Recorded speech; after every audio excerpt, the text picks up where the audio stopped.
Hello. I'm a village girl, and I like how sometimes my mind works, or sometimes I wonder how my mind works sometimes. So I don't know, it crossed my mind about weed and flowers. And I started thinking, what's the difference? You know, what's the difference between weed and flowers? And I think a lot of you would have different definitions, and you have to think on your own. And that's an exercise you should do. What is weed according to you, and what is flowers according to you? Because I have done my homework, and this is just a thought that crossed my my mind today. And I grew up in the farm, so I understand exactly what it is, or how we defined weed, scientifically. And I will also now tell you how I try to mirror them, or how I look at it in real life.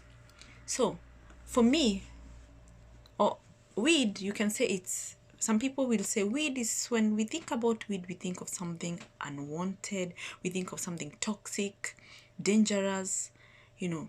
It, in simple words, you can say it's just a plant that makes the gardener unhappy, right?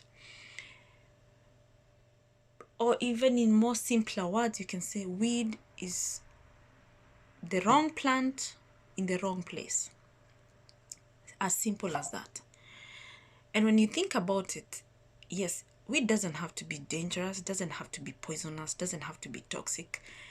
It's just a plant that grows where it's not wanted. And if it grows where it's not wanted, what does that happen? What happens is that the farmer becomes unhappy, and then maybe sprays weed killer, you know, to get rid of it, or just uproot the whole thing.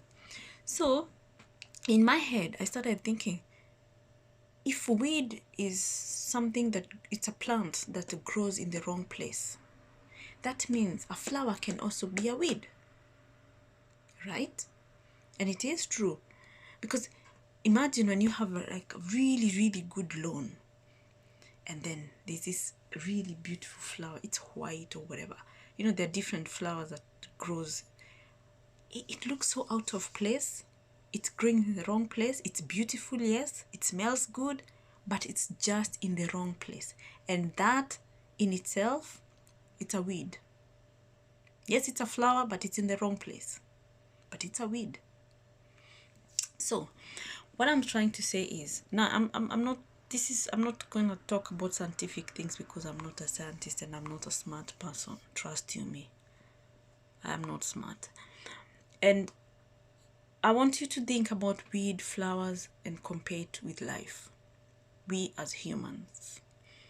And I think that sometimes in life, there are people we get out, we separate ourselves from their life, from our lives. Not because necessarily they are bad people, but they're in our lives at the wrong time. Or we are in their lives at the wrong time. And that's what you need to understand. And you should never take anything so personal. Okay? Because some people beat themselves up when people tell them, I don't want to be with you anymore. Or I don't want to do this with you anymore. And they're like, oh my God, it is my problem. No, it is not. Sometimes you're just in the wrong place at the wrong time. And with that, you have to also remember one thing. Life is, people come and go. There are seasons. People also have reasons. So they come and go because of different reasons. And with that itself, it will give you really, really peace of mind to accept people's decisions when they do what they have to do. So with that said and done, think about it and accept